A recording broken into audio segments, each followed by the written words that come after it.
it. So 56 for me. And for me, it was 8. 8 for Dan. Which, of course, I think that deserves a round of applause. divides into 56. It looks really bright. 56-8. Yeah, I know. It sounds like a Lions score from this season. Oh, so it does. Against the Vikings next Sunday. Come on. I think it's the first time I've done this. This pair of socks, yeah, I know, I just repeated myself. It's catching, isn't it, Kate? Yes, Dan does this all the time. I don't. He does that. No, we're going to call them finished items. You are. Dan's going to call them cast-offs. I am. Come on. That's I don't the way. want your cast-offs. So, all the time. I do not. Yes, it does. I do not. So, this pair of socks... 1, 2.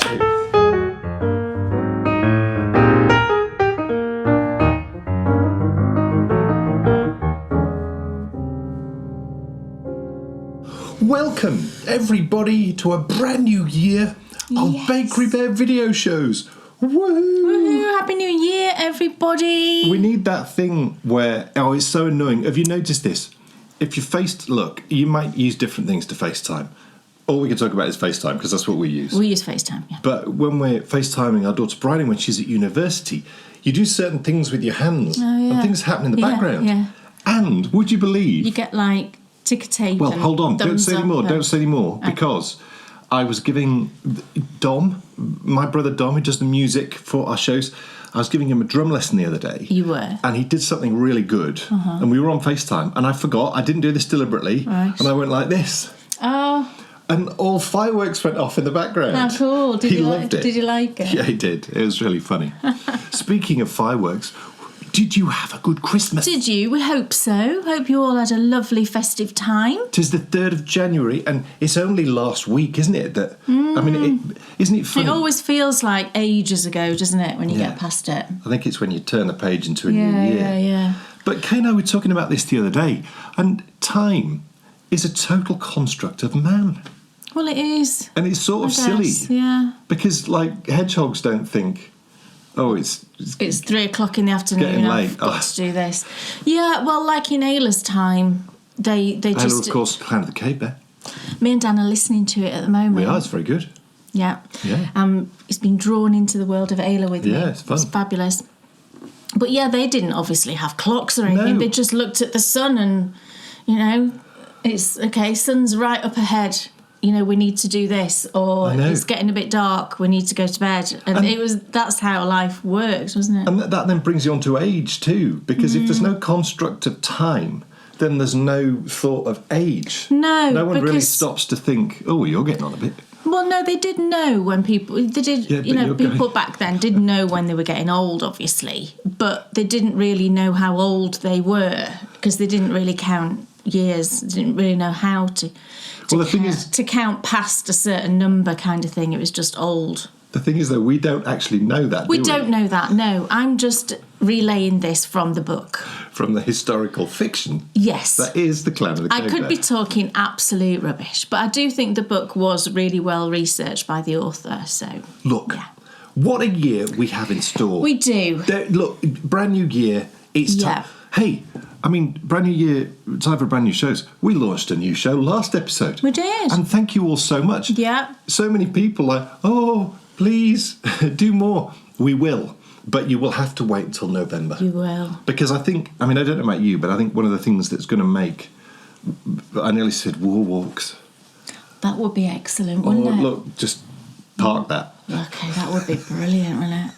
That might be a series, I don't know. With Richard Holmes. Oh, of course.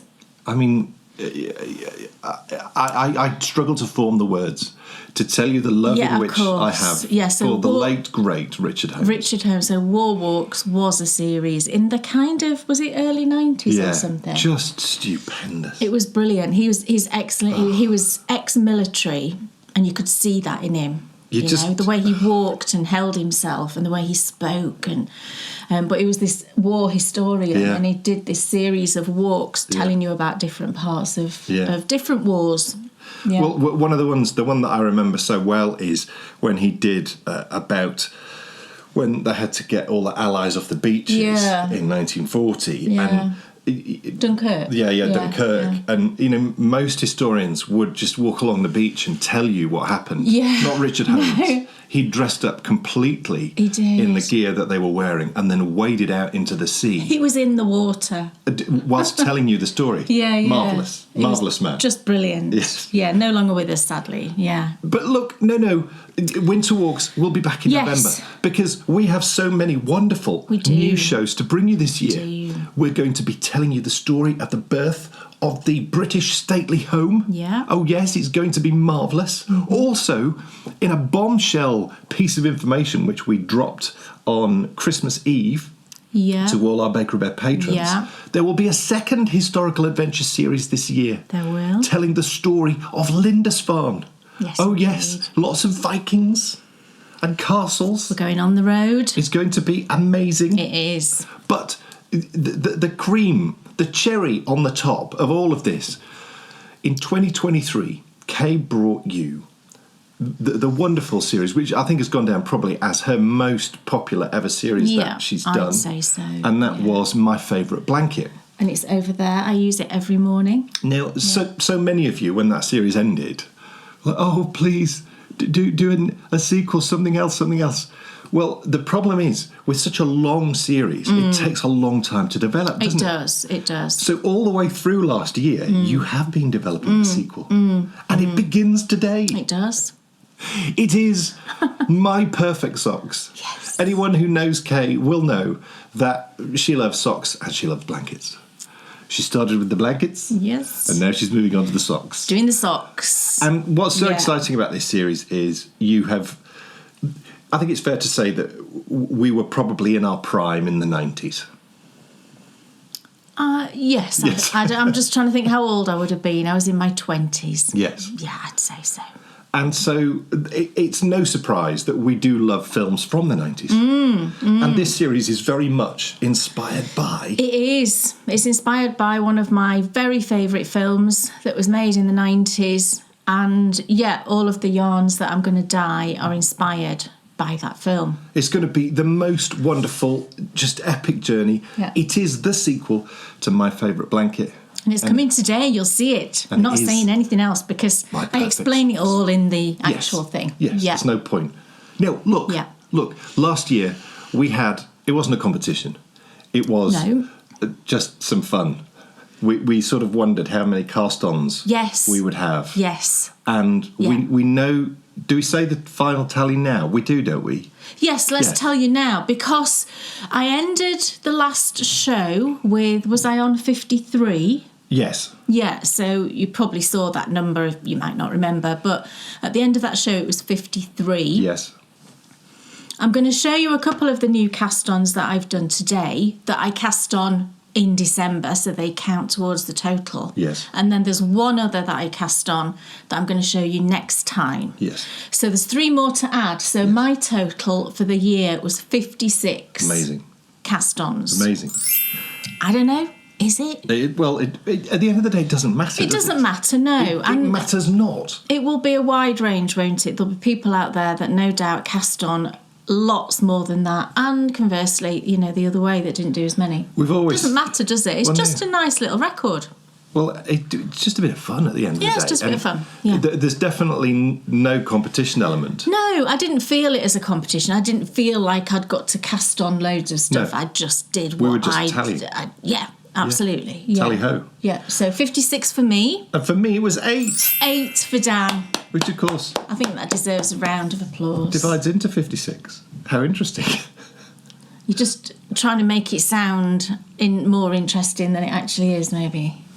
Yes, I did 8. No, but look, there'll be loads of people out there that probably have only cast on a similar number. So, we're cheering you all on. We are cheering you all on. It doesn't matter, does it? Well, it doesn't matter. It does not matter. One of the things which I spoke about, I think, on my last Self-Contained Knitter, and can sometimes come up on Self-Contained Knitter, because Self-Contained Knitter, New Year's Eve special. Oh, yes. Yes. And I'm pretty sure I spoke about how I sometimes feel intimidated by the amount of knitting. Yeah, and I'm sure other people out there do as well. That I do.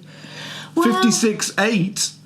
Yeah, I know. It sounds like a Lions score from this season. Oh, so it does. Against the Vikings next Sunday. Come on. We've got to beat those Vikings. Of course, any Viking supporters out there.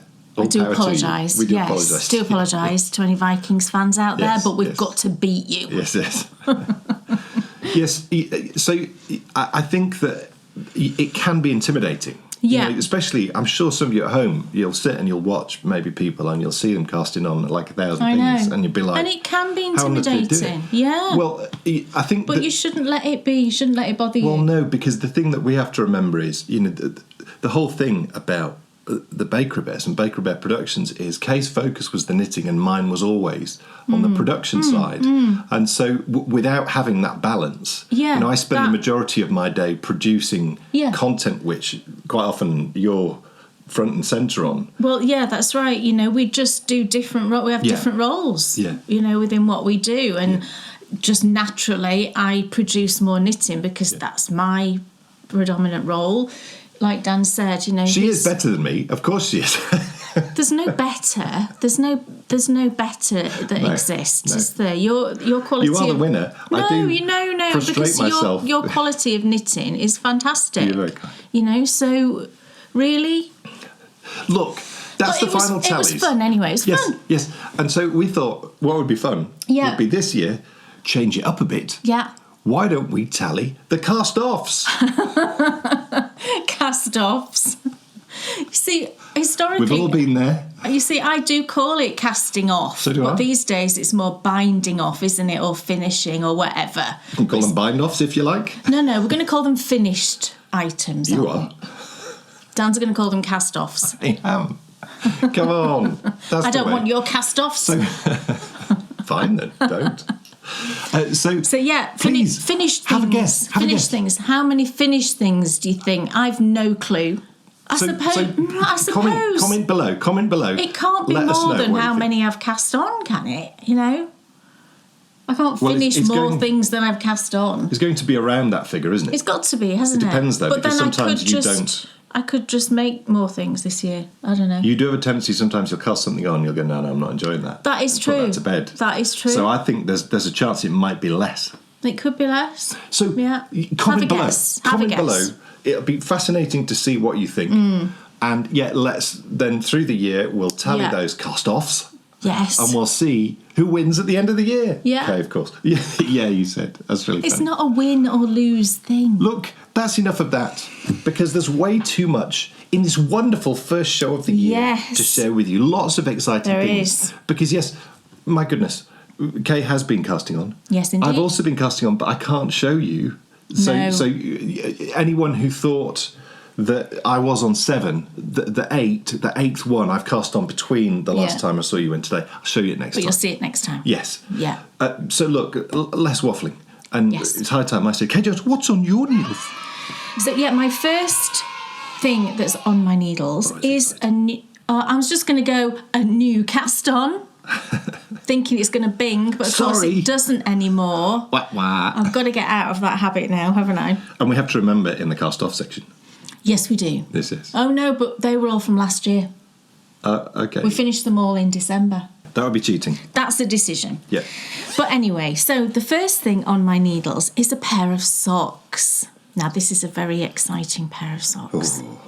And I've got these socks in a beautiful bag that matches the socks just absolutely perfectly. Don't you love it when that happens? So it's one of my Moo and Mouse bags. It's actually a Christmas bag, but I'll use whatever bag I want at any point during the year. This one, in any case, is very contemporary Christmas, I would say. It's pinks and blues and like a mint green. It's just absolutely gorgeous. I love it. But it really matches the colours of my project. So I had to use it. So this pair of socks is a new design, and it's the design that's going to be for Valenvent this year. Whoa! So I don't think I've ever shown the design before we hit Valenvent, but there's a couple of reasons why I decided to show it this time. The main reason, I guess, is that I do get feedback, and I do take feedback on board when we do sort of mystery things. And I know that some people, you know, for some people, the mystery thing is not their favourite thing. You know, they do like to know ahead of time what it is that they're going to be knitting. So that, you know, it might be that influences the yarn that they choose, or whatever reason. And like I say, I do take these things on board. So I thought we would give this a try. And this year for Valenvent, I'll show you what's going to be knitted. So Valenvent is one of our sort of key events during the year. So yeah, Valenvent runs from the 1st to the 14th of February. And I think is this the 3rd year we've done it now? Yes. And what happens is it's a knit along, and I produce a pattern, and that pattern goes out, and I'll produce a number of videos that sort of accompany it. Not necessarily full tutorials, but if it requires it, it would be a tutorial. Sometimes it doesn't, and it's more of just, you know, this is what stage we're at, and this is what it looks like, and this is what we're doing next. And it's just more of to accompany the series, which is what I'm doing this year. It's really fun. You know, we do get a lot of people participating. And last year we did the Valen scarf, which was just lovely. And this year it's a pair of socks. So I'm going to show you the yarn first of all. So this yarn that I'm using this year is from Dandelion and Dogwood. And I've had this yarn in my stash for probably a couple of years, I think. And I'd love to show you the back with the colourway on, but unfortunately it was blank. I bought a couple of skeins at the same time, and when they came, there was nothing on the back of the ball band.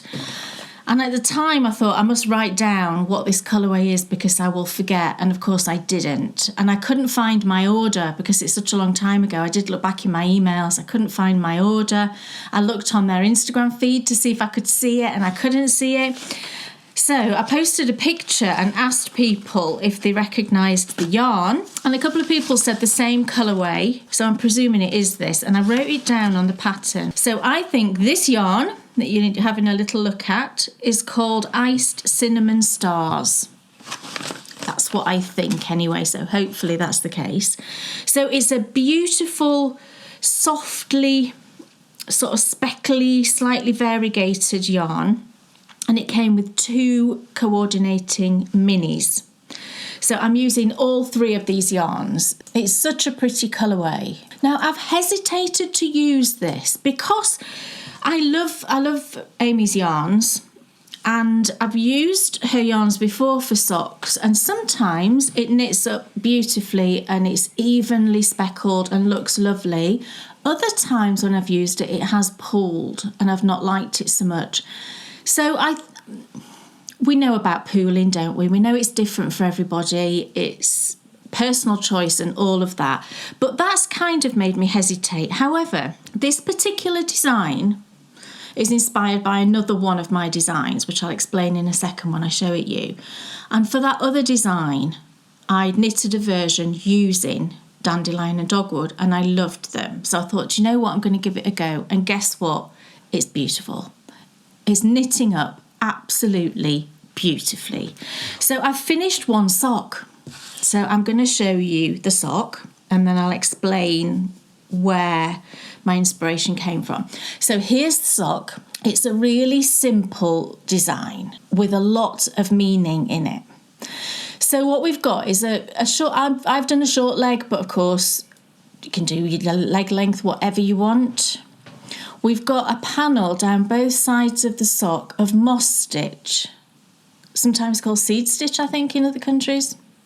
So I've got this little panel that runs down both sides.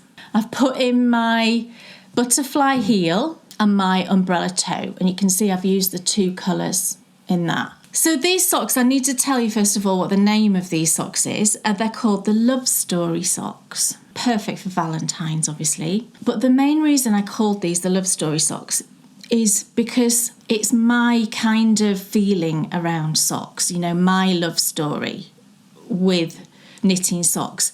And that's the reason it's called that. Not because, you know, it's a romantic love story between 2 people. That's not what the meaning is behind it. It's like my love story, your love story with knitting socks, you know, the feeling that you get with knitting socks.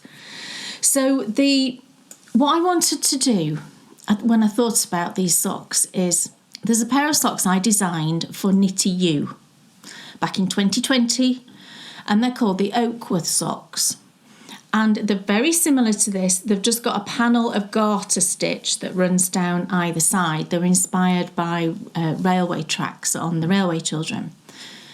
The heel's different, the toe's different on that pair of socks. But I've knit that pair of socks a few times, and it's one of my absolute favourite designs to knit and to wear. And I wanted to kind of take that feeling from that pair of socks and just alter it slightly to what I really enjoy now and knit a pair of socks. So that's why I thought I would do moss stitch, because moss stitch is knits and purls, isn't it? And that is essentially what knitting is, isn't it? You know, that's the basis of knitting, isn't it? Essentially, knits and purls. So again, that links to the love story. It's let's take this down to the bare essentials of why we love knitting. It's about the knits and the purls. Using knits and purls, we can create so many beautiful things, can't we? So that's why I put in the moss stitch panel. And then I've done the butterfly heel because I've just been loving that so much. You know, this was a heel that I designed a few years ago now, and I really love that. I will put into the pattern a standard heel flap and turn as well, because I know not everybody likes this kind of a heel. And then, of course, the umbrella toe, because it's just my favourite toe, you know, and a lot of people's favourite toe, I would say. But isn't the yarn just beautiful? Look how it's knitted up. It's just knitted up so prettily. I absolutely love it. And the colours are just gorgeous. It's got this sort of soft peachy pink background, and then there's like a slightly brighter pink, there's that mint green, and then there's also gold little bits in there as well. It's just lovely. It's absolutely lovely. So yeah, these are the Love Story socks. So I haven't got the second one cast on yet because I'm going to be knitting that and filming videos to accompany the series, because it's a simple, you know, it's a simple design. It doesn't require full tutorials, if you like, but I will do ones, for example, for the heel again. And well, you've worked out this. You're going to. I think there's there's not 5. There's I think 4 maybe. I think it was 5 in total with the design diary that you're doing. Oh right, okay, yeah, I'll do a design diary about them. So design diary on like the night before, I think pretty much. Yeah, I think design diary comes out the day before. Something like. And then I think there's like 4 videos for you to watch part way through as you knit your way through the socks. Because the first one, it actually comes out on a day. We normally put our patron exclusive content out on a Tuesday and Thursday. Yeah. But because the first falls, I think it's on a Friday.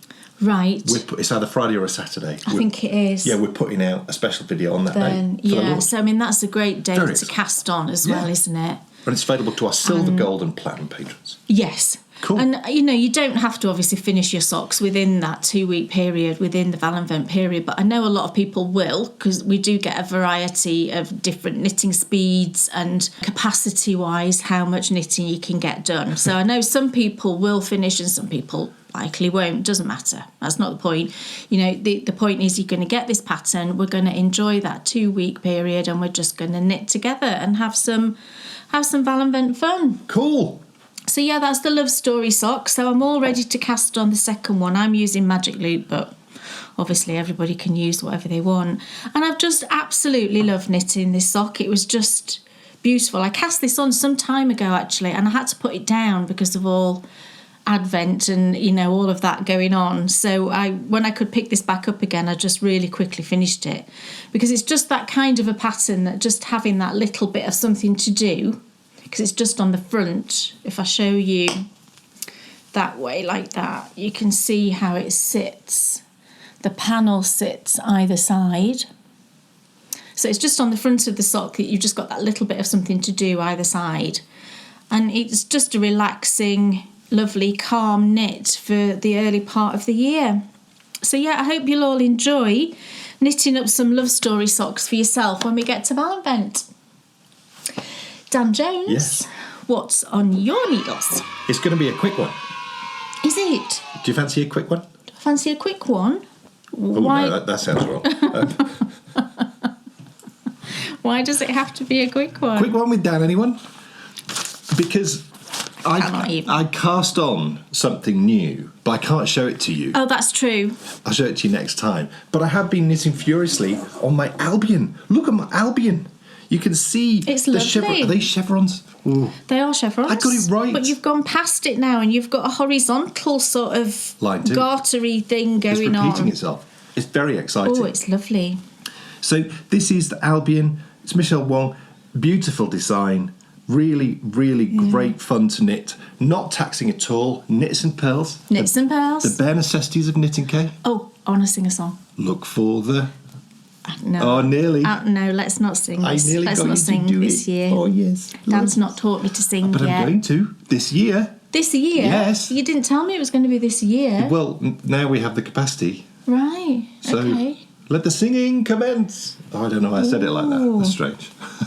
That made me think of something. Stop the fans, please. That's what it made me think of. Oh, I loved the Crystal Maze. Only with Richard O'Brien. Richard O'Brien. It had to be Richard O'Brien. Yes, he was excellent. I loved the Crystal Maze. I wanted to be in that ball at the end, grabbing all the little tokens. Oh, no, that sounds wrong as well. Isn't it just lovely, though? And this colour is Cascade 220, just straightforward Cascade 220. Yes. And it's Midnight Heather, I believe. Yeah. It's just the most beautiful blue. Oh, do you like my planet, everybody? It's beautiful. You see my planet. New jumper, new Christmas jumper. So finished the first set of chevrons and now moving into the second ones. And it is just and they're going to go the other way. Do they go the other way? Yeah, they do. Yeah. Because, so they pointed one way at the bottom and then you do a little dividey line and then they're going to point the other way. Stupendous. It's lovely and it definitely gives that fisherman's jumper feel. Which is the whole plan. Yeah. That's the whole plan. You know, fisherman's feel and... Fisherman's Friends. Did you ever like Fisherman's Friends? Only when I wanted to try and look hard. I think you can still get them. Yeah, you can, but they were a bit like... Were they similar to Victory V's? Very similar. Yeah, my dad used to have Victory V's. Strong flavour used to clear out the... Were they kind of like... Mentholy. Mentholy, aniseedy. Yeah. It's all those things good for the... Yeah, I used to really like Victory V's. Do you remember that advert? Tunes. Yes. Gosh, I've not seen Tunes in years. I think they're gone. Really? Yeah. Right. So, Albion, in progress, looking good and loving it. What else is on your needles? My goodness, I've got another new cast-on stock. Not that it matters, Kay. It doesn't matter anymore. No, of course it does. Don't do that thing. It's not a cast-on because it's crochet. It's a new crochet project. I never know what to call crochet. A new start, whatever. So, this project, right... I'm blaming Dr. Sarah for this project, our friend, Sarah, who she started a crochet project over Christmas using an advent calendar that I sent her, actually. And I just was like, oh, my gosh, I need to do this. But I just didn't have the time. It was beginning of December. We were really, really busy, and I just didn't have the time to start it and the brain space. And she was making that one that's by, is it Emma C Makes? You've probably seen it. And it's you make tiny solid grannies, all from so you get your 20 gram mini or whatever, and you make little tiny solid grannies and attach them all as you go. I think Emma's was 9 blocks, but Sarah did one and it was bigger because, there was enough yarn. I think hers might have been 16 blocks. 4, 8, 12, 16, yeah. So you use all the same yarn to make these tiny little squares and then you border them as you go with a neutral or whatever. And Sarah's making one and I was just like, oh my gosh, I just love this blanket so much. And she's like, you need to start it. And I'm like, oh gosh, I just can't at the moment. But I just could not stop thinking about crocheting something.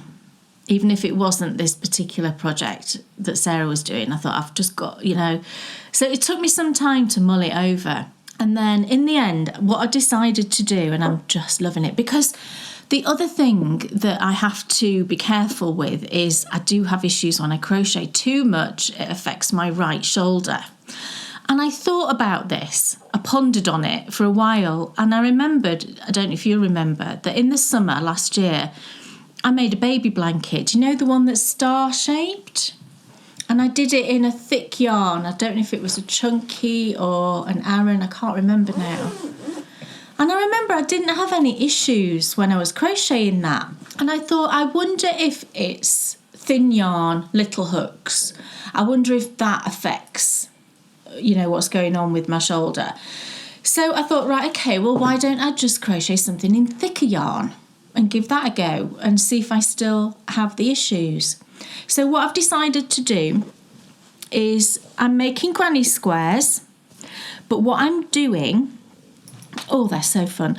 What I'm doing is I'm using 20 gram minis, but I'm doubling it. Now, this is an interesting thing, right? Because I've always had this bit of a thing over doubling fingering weight yarn because, yes, it does give you about a DK weight gauge. I agree with that. But I always find that the fabric feels denser somehow than just a DK weight yarn. And I think it's because you've got multiple strands going on there, haven't you? So you might, for example, with a standard DK weight, it might be 2, 3, 4 strands thick. Whereas when you double fingering weight, if you've got a 4-plied fingering weight, you've got 8 plies there, haven't you, effectively? So I think it makes a kind of slightly stiffer fabric. But in this instance, that's a benefit. So I went through my stash and I pulled out all of the brightest in-your-face yarns, right, that I'd got. And I got a fair few. Because it's those yarns that I find difficult to, for example, put into Scrappy projects because they just jump out, don't they, a million miles. So I'd never really used them.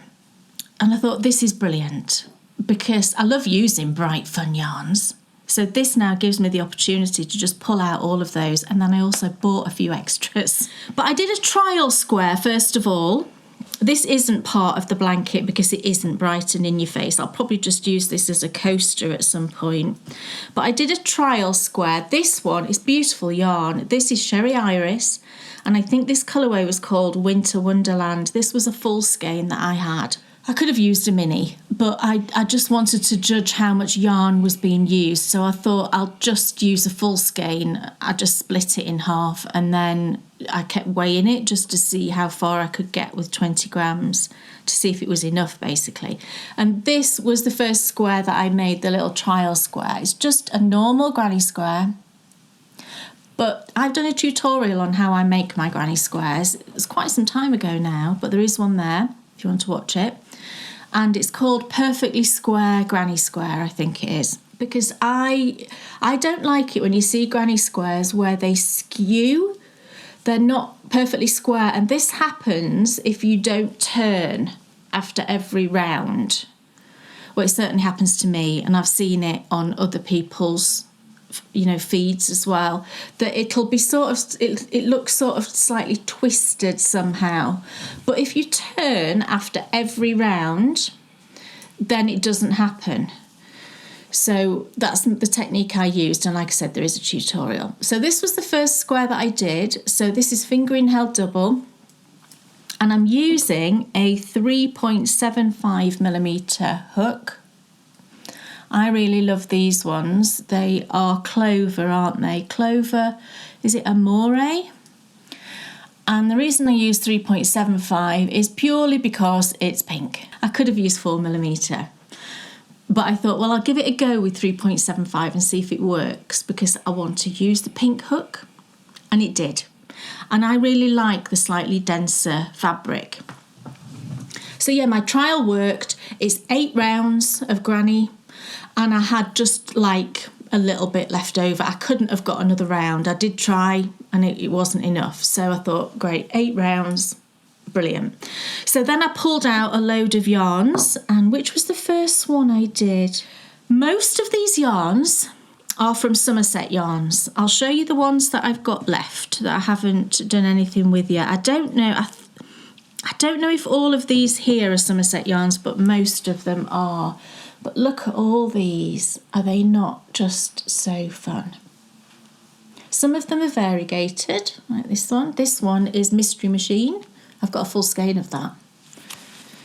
That one is Party Poppers. So fun. But some of them are just sort of, neon solids. Oh, look at that. So most of these, like I say, are Somerset Yarns.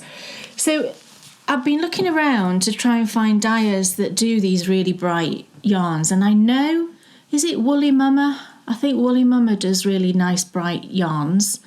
And then there's also Spectrum Fibre. But if anybody knows of any dyers in the UK, really, I mean, I don't really want to have to order from the US because it's just so costly. I am trying to use all the same base. I'm using the standard 75-25 because I think that's the most hard wearing, I would say, because it's got the most nylon in. But I just like that base for crocheting. It's nice and smooth. I just really like it. But that is the most common one anyway, isn't it? So these are all my squares I've done. These 6 are the ones that I'd already done. So just gorgeous. So we've got bright sort of green and blue. I love this one. This one is pink and greens. Oh, I mean, look at that. This one is so, oh my gosh, I can't even hold it. Look how when I hold it up. Oh my goodness. Oh, it's like that electric yellow. I love this one.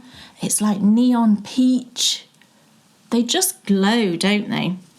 A beautiful bright turquoise. And then this one is gorgeous. It's like Christmas, isn't it? All rolled in to a yarn. And then this one is the one that I just finished last night, which is this gorgeous neon violet, which matches my planet, doesn't it, on my jumper. And can you imagine when these are all together, what it's going to look like? Isn't it just going to be the most fun blanket? Now, the thing I don't know at the moment is I don't know what colour I am going to join them with. I'm going to do join as you go. That's my favourite method. I have done a tutorial on that as well. But I don't know at the moment what colour. You see, I think a lot of people would say do a dark colour because then that would jump out, wouldn't it? I don't think I want to do a dark colour. I do think I want to do a light colour, either just a bright white or I'm tempted to do like a pale pink. I don't know. But this is going to be for Bryony anyway. I didn't say that.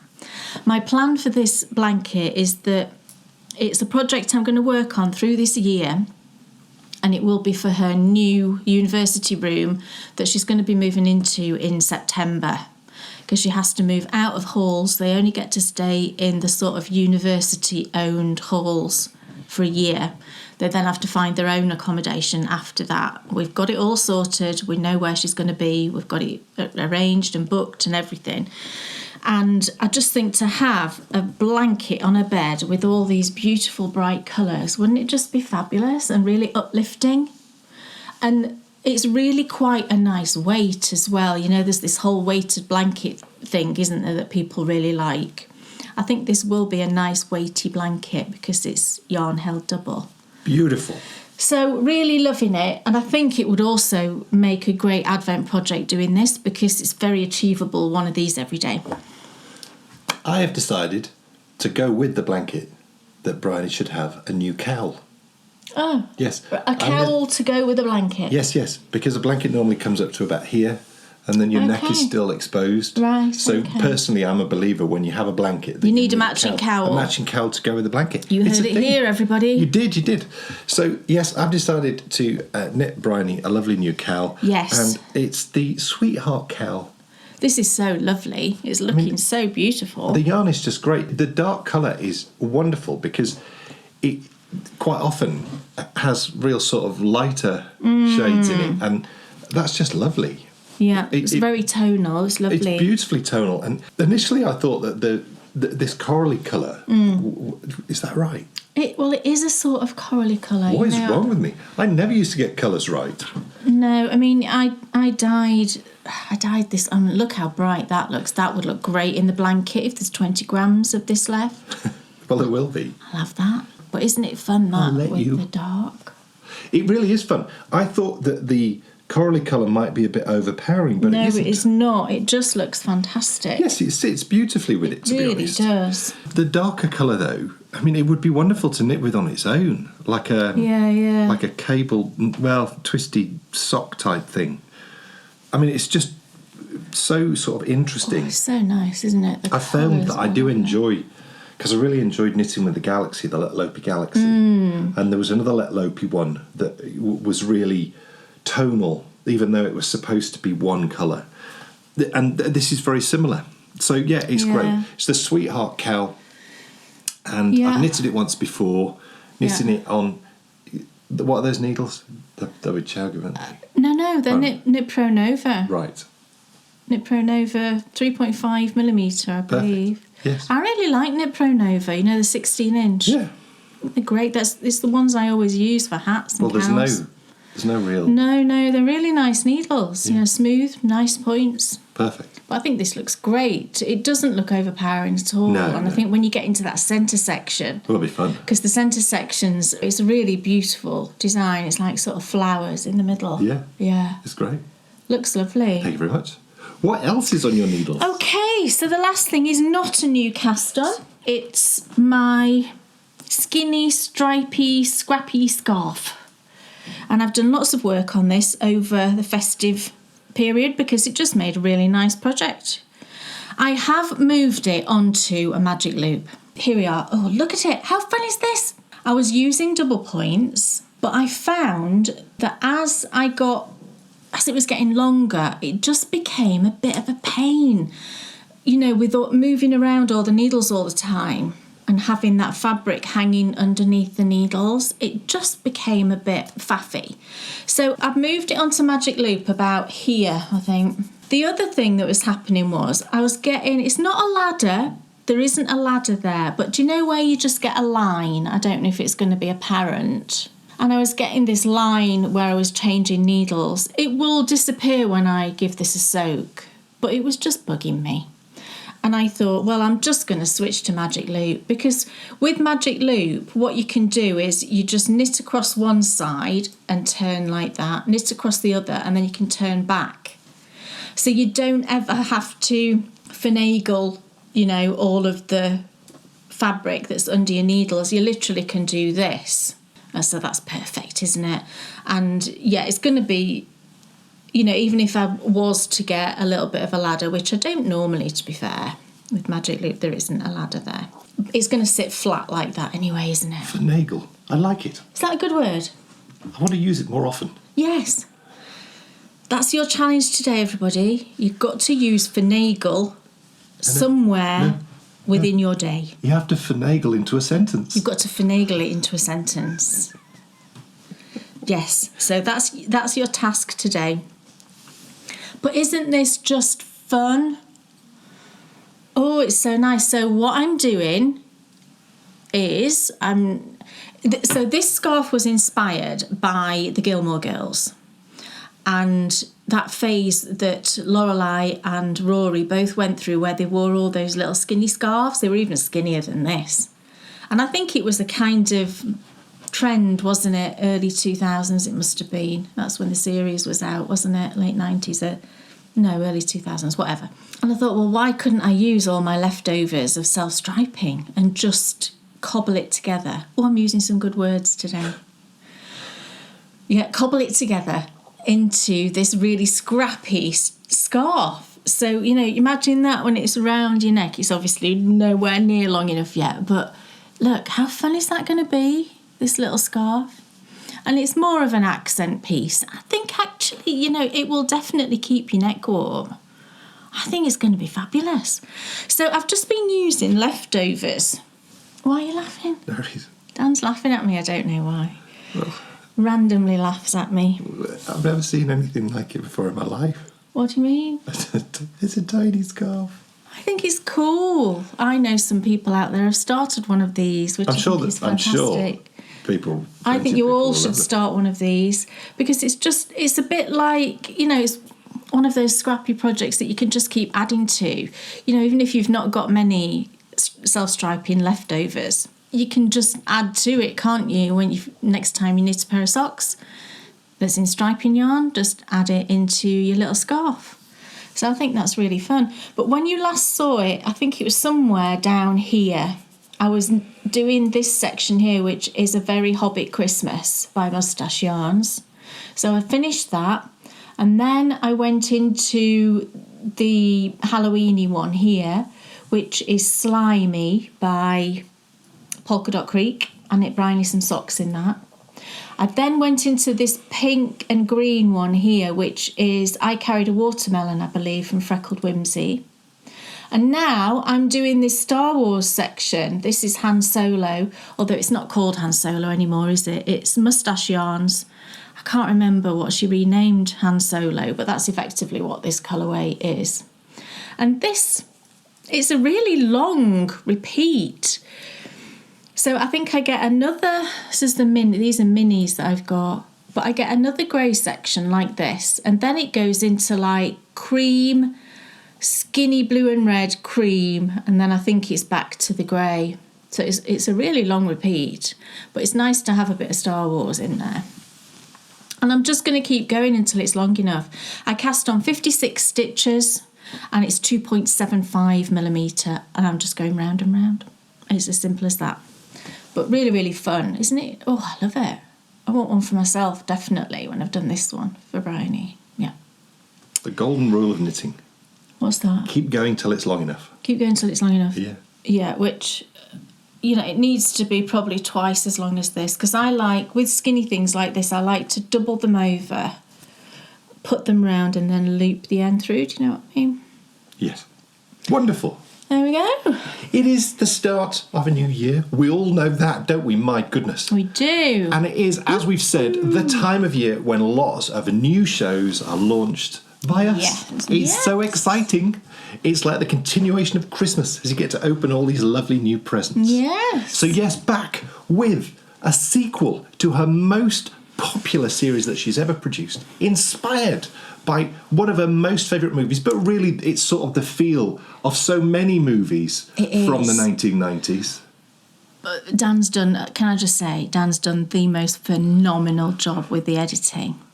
Wait till you see it. Just wait till you see it. I had to say that. I feel embarrassed now. No, I had to say it because it's just stupendous. I think even if some of you out there will know what the film is, but even if you don't know what the film is, when you see the intro, I think you will know what the film is. So, yeah, fantastic. I don't know what to say now. Well, honestly, it's just amazing. And the music is just fantastic. Everything is just perfect. Okay. So thank you. She's taken the wind successfully out of my sails whilst I go for a little lie down. You can go away and watch My Perfect Socks.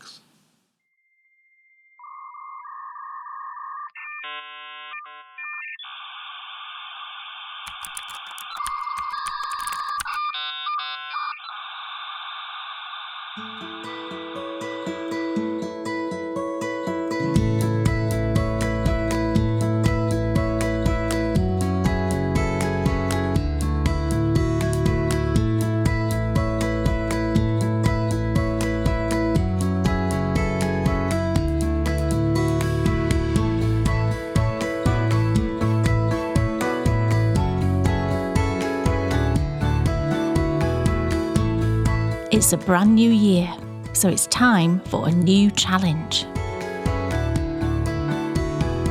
I want to knit myself the perfect pair of socks. To do that, I'm going to need yarn and lots of it.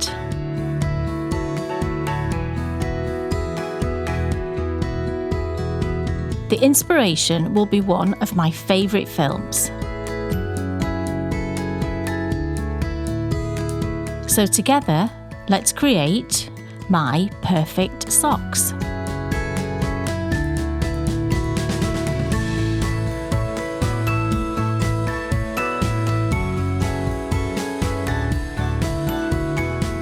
So welcome everybody to my brand new series. I'm so excited. So this series is kind of like a sequel to my favourite blanket, because we are going to be creating my perfect socks. So what are my perfect socks? Well, I've discovered, particularly through knitting this past year, that my perfect socks are ones, well, first of all, the sort of construction of it, if you like, it's a short sock. I really like a sock with a short leg. I like using lots of different yarns. And I like a certain heel and a certain toe, but I'm going to be going into that more when we get to the kind of casting on and knitting section. So yeah, it's a short sock for me, but that might not be the case for you. You can create whatever your perfect socks are. You might like a really long leg. That's totally fine. You know, you might prefer not using quite as many colours as what I'm going to use. That's also fine, because I'm going to talk you through exactly how you can adapt what I'm going to do into your perfect socks as well. But I need to tell you what the inspiration for this whole series is. And it's actually one of my favourite films. It's a film from the 90s. It's an iconic film. I've watched it I don't know how many times. I think it's a very well-known and very loved film, and it's You've Got Mail. That classic kind of, it is a love story, isn't it? It's got humour, it's got brilliant characters, it's got beautiful settings, you know, it's set in New York. I love the New York vibe that goes on, especially set in the 90s as well. You know, I'm all for that. I was in my 20s in the 90s. Oh my gosh, that makes me sound so old. I'm right there in it, and it's my kind of happy zone, watching films and enjoying films from that era. But also the other reason that this was my inspiration is because there was so much to go at in terms of choosing colours and choosing colourway names. You know, there's so many iconic lines in the film. So this will be a series of 12 parts. And in each of those parts, I'm going to be dyeing up a main colourway, and then I'm also going to be dyeing up a couple of like minis that coordinate. So that what you can do is, if you don't want to knit the socks with me, or you just don't want to do exactly what I'm doing, but you do want to do the dyeing, then at the end of it, you will have 12 beautiful sock sets, and you can just do with that as you wish. You can gift some of them, you can use them all for yourself, you know, whatever you want. So there's lots of different ways that you can actually enjoy this series. So yeah, there's 12 episodes, 12 different colorways, 12 different parts of the film that will be the inspiration, and I will explain my inspiration each time and just let you know exactly why I chose the colors, how I'm going to dye, and all of that. So not only am I going to be dyeing the yarns, but I'm also going to be knitting the socks through this series as well. So I'm going to be knitting my perfect socks. So at the end of the 12 episodes, I will have a completed pair of socks. So I'm going to be telling you how I'm doing that as we go through, but you know, you can be creating your own perfect socks alongside me. So it's time now to have a little sit down and just have a chat about the first colours that we're going to be dyeing up today and what my inspiration was.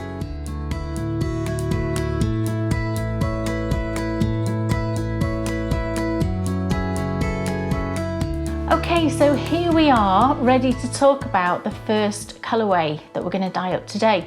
Now, before I tell you about that, what I want to just give you is a little bit of background to this whole inspiration.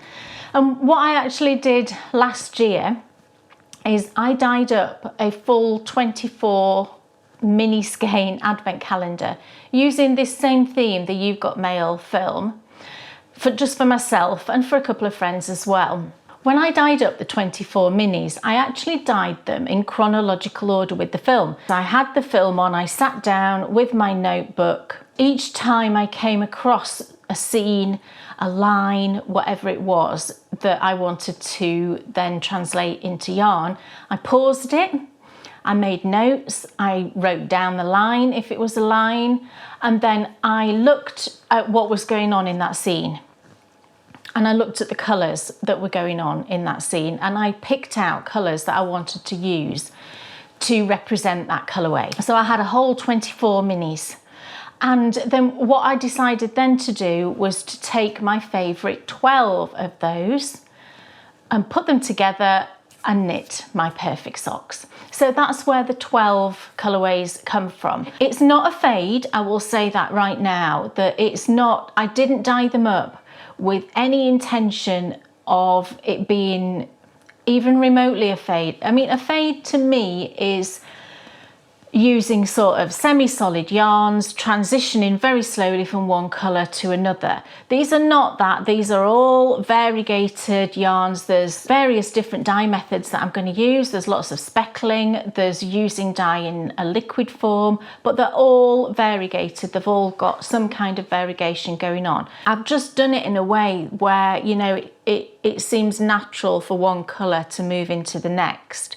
And I've done that with these 12 colours that you're going to see me dye through this series. But then we're also going to dye up a coordinating mini as well to go with each of the days. I'm not going to be knitting with the coordinating tonal minis, but I wanted to do that so that if, for example, you wanted to create a whole bunch of sock sets, then you can do that because there's a tonal mini that's going to go with them. So I just wanted to explain, you know, how you can use this series, and you don't, you know, you might be someone who loves to dye yarn, but then you might not necessarily get to the knitting. So you might just want to dye the yarns. You might not dye yarn, but you want to do the knitting. So you might pull from your stash something similar each time. You know, do with it as you want to do with it, and just enjoy it in whatever way you want to enjoy. What I need to tell you now is the first colourway that we're going to be dyeing today. And this comes from a good way into the film, actually. Yeah, I mean, it is a good way into the film. And it's called Do You Have the Shoe Books? So anybody who knows this film will know that this comes from a scene where the character of Meg Ryan, she's called Kathleen, where Kathleen goes into this fancy new bookstore that's just being opened up by Tom Hanks. And she goes for a look around because basically what's happened is that big fancy bookstore has put her small, beautiful bookstore out of business. And she goes to look around the children's section, you know, and she walks through it, and there's loads of children there reading books and having a lovely time. And then she sits down at a table and she's just sort of having a ponder. And this conversation goes on in the background between a lady who's come to buy a book and one of the assistants in the shop. And she actually goes up to him and says, "Do you have the shoe books?" And he doesn't know what that means, but Kathleen does. So she interjects and answers the question. And it's during that conversation that I paused it and then looked at the colours. And what we had going on was Kathleen sat at a table, there's a beautiful teddy bear on the table, and then in the background there's books, obviously, but then on the shelf there's a piglet, you know, Pooh Bear's friend Piglet, sat on the shelf. So I was like, oh, that's really what I want to do. So we've taken the colour of the lovely teddy bear that was on the table, and we've taken the colours that are from Piglet as well. So we've gone with like a teddy bear brown, a Piglet jumper green, and then Piglet pink. And then the coordinating colour is going to be taken from those colours. So we'll see how that goes, because I haven't decided on how I'm going to dye up that mini as well. I'm going to do that every time. I'm just going to do it on the fly, if you like. So who knows what that's going to be? I don't even know yet, but we will find out through the dyeing process. So it's Do You Have the Shoe Books today? Very exciting, can't wait to get to it. It's quite a delicate, pretty colourway, so it's a lovely way to start, I think. So I'm very excited, and what we need to do now, of course, is have a look at everything that we're going to need to dye up our beautiful yarn.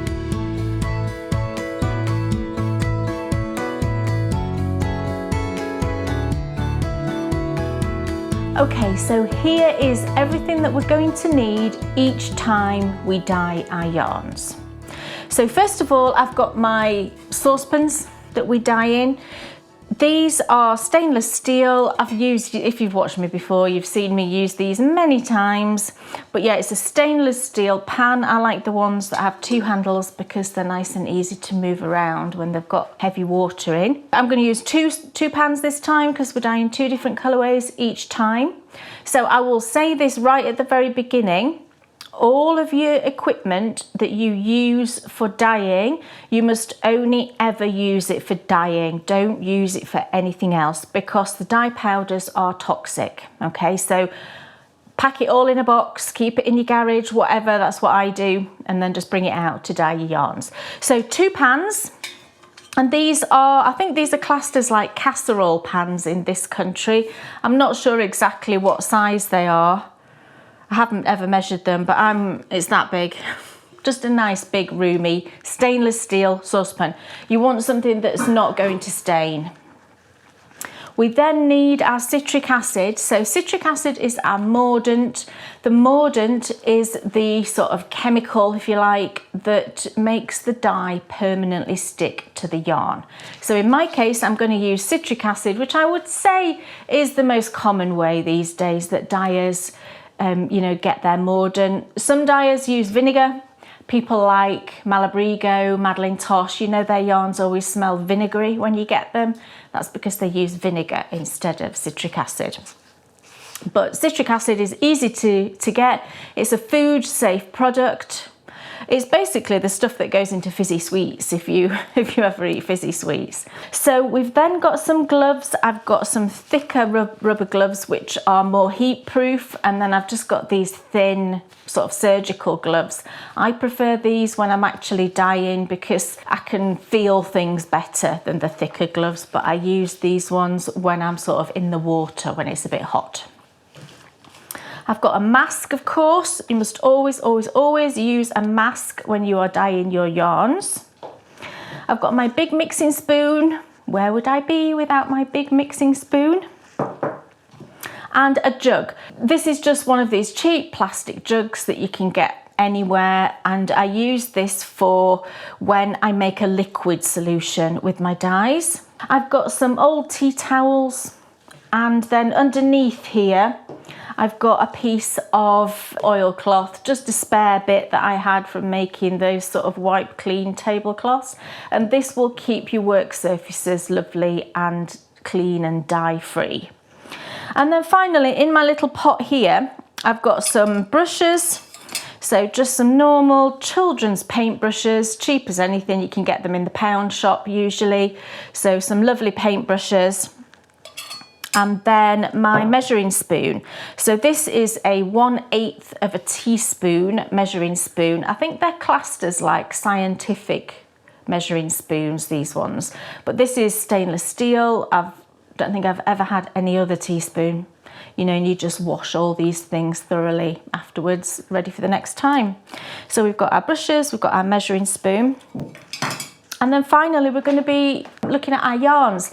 So each time we dye in this series, I'm going to be dyeing the same yarns. So in my bowl here, I've already got soaking in just some water, warm water from the tap, and a scoop of my citric acid, which is about a tablespoon. I never measure amounts with citric acid, and I'm honestly not sure of the exact official requirements. I'm not even sure there are any official requirements, but all I've ever done is bunged in like a scoop. These things usually come with a scoop, and I'm guessing it's about a tablespoon. Does it say on the back? No, it doesn't. But I just put in a scoop when I'm soaking my yarns, and then you'll see each time I dye a batch of yarn, I put in another scoop. So in my bowl soaking, we've got fingering weight yarn, because this is for a lovely perfect pair of socks. So we've got a fingering weight yarn. Here I've got 100 grams, just one single 100 gram skein. And then here I've got two 20 gram mini skeins. So this is an 85-15 base, and it's a 4-plied yarn. So it's nice and round and plump, it's soft and bouncy. This is the base that I've been dyeing on for quite some time now. You can get lots of other fingering weight bases. The standard one is that sort of 75-25. That a lot of a lot of independent dyers use. And that's very nice. I use that a lot to knit socks. But when I'm dyeing it myself, I just prefer this base. It's a bit more kind of luxurious. It's just squishy and lovely. So 85-15 base. There's 400 meters per 100 grams. And then we've got the two 20 gram minis. So that's going to be what we're going to be dyeing on each time. So there we go, that's us all ready, and that's all of the things that we're going to use every single time we dye our yarn.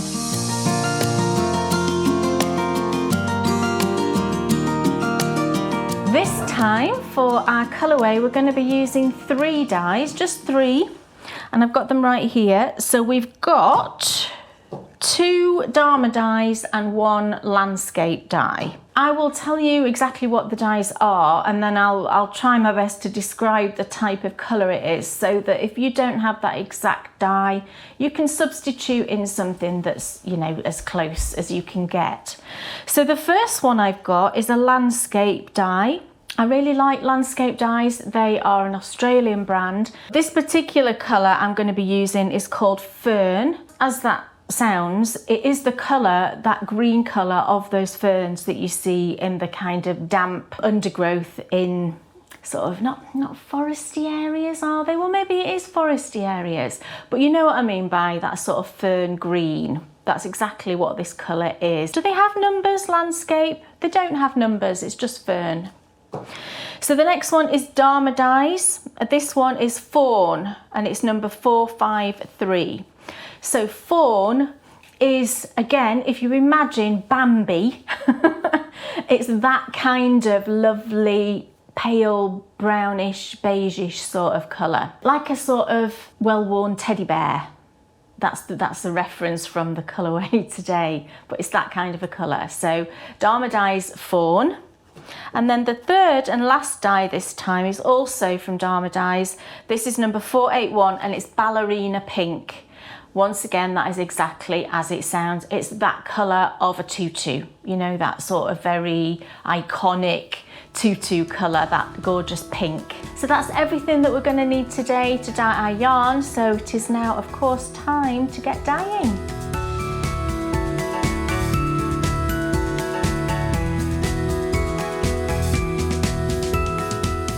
Okay, so for our main colourway today, I've got some water heating up in my pot here with another scoop of the citric acid in. I've only got maybe a couple of inches of water in there, not too much. So now I'm gonna, whilst that's heating up, I'm gonna get my yarn into the pot. So make sure that you pick up the right one. One is much bigger than the other, so you know which one it is. So this is my 100 grams. Just give it a squidge. And then I like to just sort of give it a shake just to separate out the strands a little bit. And then into the pot. And as I drop it in, I'm going to make sure that I get lots of surface area of yarn, some from the, you know, the outside, some from the inside, so that we get a nice variegation going on. So when you've got it all in, just give it a sort of shuffle around, just to, and you know, bring some bits up from the bottom to the top, just to make sure we've got a nice distribution of the yarn, so that we've not got all of the top layer of the yarn, if you know what I mean, all on the top. We want to be nice and variegated. Okay, so I'm going to pop my mask on and we will make up our first colour. Right, so our first colour is the Fawn. And what we're going to be doing for this colourway is we're going to be using liquid dyes, because this colourway is really nice and sort of dreamy looking and watercoloury. So I've got my little jug and we're going to use the Fawn, and it's quite a delicate colourway this, so we're not going to go too heavy-handed with the colours. When you look in the pot it looks terribly dark, doesn't it? And you can see the colour here. But we're not going to use it in this sort of darkest form. So I'm just going to take about 1/2 of an eighth. I'm just debating whether that's going to be too much. Maybe a bit less than that, because we can always add a bit more. So not very much at all. There's maybe about 1/3 of an eighth. So pop that into your pot. And I always put lids back on when I'm not using them, just sit it on there. And now I'm going to fill this up with some warm water to about the 300 ml mark. Okay, now that does look quite dark, but what I like to do just to test the sort of strength of the colour, I've got just some kitchen towel here and I just sort of fold it over a few times. I mean, first of all, give it a good stir, and using warm water really helps. And then if you lift it up, you can sort of see the colour in the spoon there.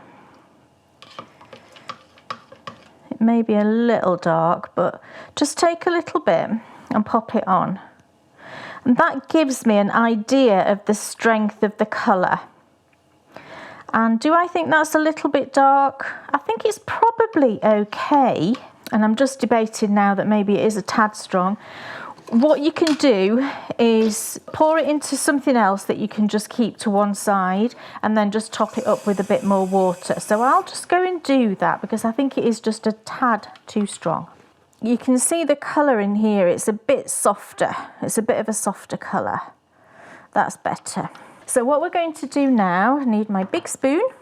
We're going to pour this in kind of ribbons over the top, using about half of the dye. And because I've got this quite pointy spout, I don't like pouring from the pointy spout because it produces quite a line. I just pour it from the side. So just kind of randomly over the surface, that's a good colour. You can see it looks sort of teddy bearish, doesn't it? So just randomly over until you've used about half. Give it a little push just to soften it. That's a lovely colour, isn't it? And then just give it a minute or two. It won't need very much time at all because there's not a lot of dye in there. So just crank up your heat a little bit. It is nice and steamy, the steam coming off there.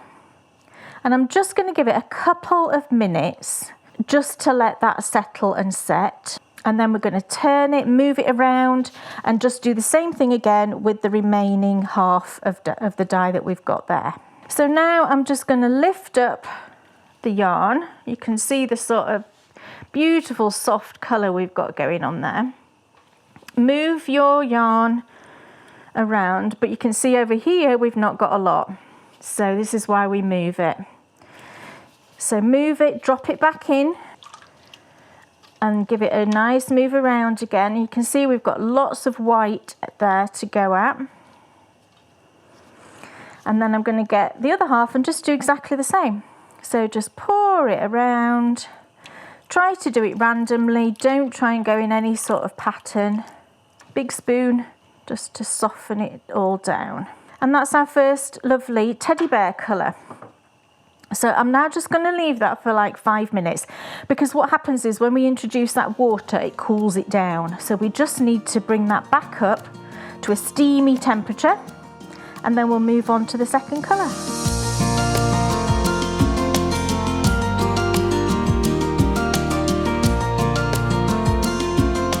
Okay, so that's just had 5 minutes and it's nicely set and it's back up to a nice steamy temperature. So what I just did was I moved it around again in the water and I just actually scooped out just 1 scoop of water and ditched it because I want to keep it at the same level so that we get the same kind of concentration of colour. For this next layer we're going to use the fern, so it's the green next. So we're adding in now our piglet, some colours. So starting with his green jumper, and for this next colour we're just going to put this in once. Okay, so because I'm only putting it in once, I've made sure that I've kind of pulled bits up from the bottom and turned bits over just so that you do get a nice distribution through. So it's the same thing again. We've got our fern, so we're just going to put in not a lot. Let's start again with about half. I tend to find that the landscape dyes can sometimes not be as concentrated a colour, not as intense. So you sometimes have to put in more than you would with, you know, the other types of dyes. But I'm going to start with about the same amount there and let's see what we get. So I'm going to fill that up again to about 300 mils and just mix it all together. You can see the sort of colour it is. It's that sort of slightly bluish green. Here we go. So give it a nice stir. I think this is a really good colour for Piglet's jumper. And again, let's just inspect the shade. I think that's pretty good actually. Let's see. See, there's hardly any colour showing there. So we probably actually could do with a little bit more of that colour and just add in just a touch more. Give that a good stir. Yeah, that's better. Okay.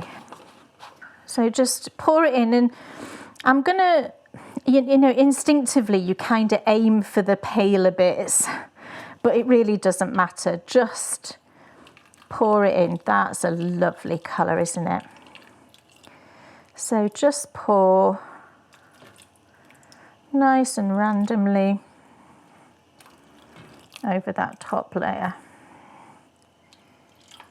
Let's just give that a little push and see what it looks like. We'll just add in a bit more, I think. And you can move it around a little bit if you want to while you're doing it, because we are only doing the top layer. Because we just want little hints of these colours, the green and the pink. I'm going to add in a little bit more.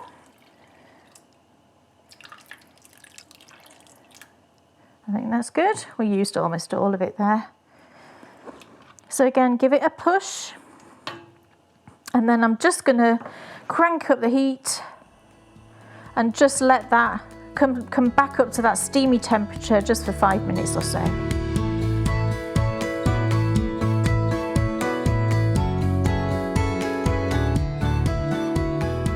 Okay, so that's had a nice 5 minutes now, and I'm just going to scoop out some of that water just to bring us back.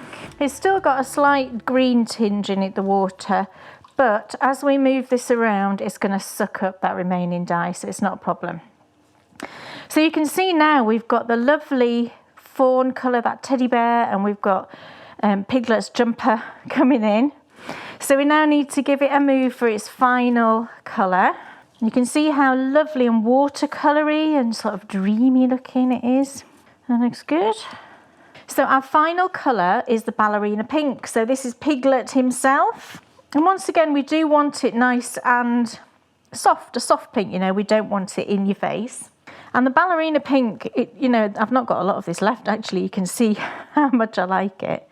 It shows in the tub as quite bright, but it is, you know, if you use it gently, it does come out that lovely soft pink. So we're going to go for about the same amount again, and then we'll just see what it looks like. So yeah, let's try that, just about a third. I'm probably going to need a bit more than that, but let's just give that a go. And I've just gone with about 200 mils this time, because I know I used a bit less of that green. Isn't it a pretty pink? But that is really pale, because when you, if I just lift it up, can you see in the spoon? And if I put that on here, it barely shows. So we will add a little bit more and see what that's like. So I probably used about half of an eighth altogether there. Okay, we'll go with that and we'll see what that looks like. And then the same thing again, I'm just going to pour it over and then give it a little push. So let's see. Oh, nice. So I'm in my happy zone of pink now. It doesn't matter if it hits the green, not a problem. Oh, now isn't that just yummy? You could kind of eat it, couldn't you? If you want to add any more of any of the colours, then there's nothing to stop you doing that. You know, it's your yarn, you do what you wish. Okay, so that's had a nice 5 or 10 minutes now, just slightly simmering away. I did add in just a tiny bit more of the liquid pink. This much more, 100 mils probably, just in another area, because I just felt it needed a bit more pink. But you can see now we've got lots of the lovely pink, we've got lots of that lovely green, and what actually happens is the fawn colour kind of gets knocked back a bit by those other two colours going in, but it does soften everything. It gives like an underlying colour, and you will get areas where you just get some of that fawn coming through. So of course now, as I've been dyeing this, I've been thinking about which of these three colours I'm going to use as the sort of coordinating mini. And I think what I'm going to do is something a bit exciting. I'm going to focus on the fawn colour because that does get sort of knocked back, but it is in there. I'm going to use the fawn, but I am just going to add in a tiny bit of pink as well to create a sort of individual colour. But we know it's going to match really well because both of those colours are in here. If you want a coordinating yarn, if you stick with the colours that you've used in the yarn, then you know it's always going to look really good. So this is now finished. I'm going to pop it outside to cool down and we will get on with our minis. So there we go, that's our first and main colourway all dyed up and it's cooling down outside. So come back in part 2 when we're going to dye up the coordinating minis and then we're going to get to the knitting. So I'll see you back soon.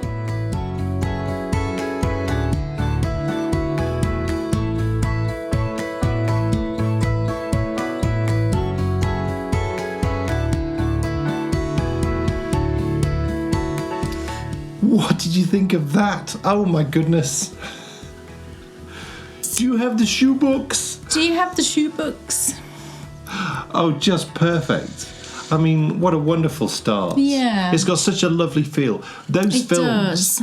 They have a very particular feel. Yeah, they do. And they don't really make films like that anymore, I don't think. No. The only one that came close is something from Tiffany's. Oh, that was brilliant. Yes, that's an Amazon film. Yeah, it was a sort of Christmassy film, wasn't it? Yeah.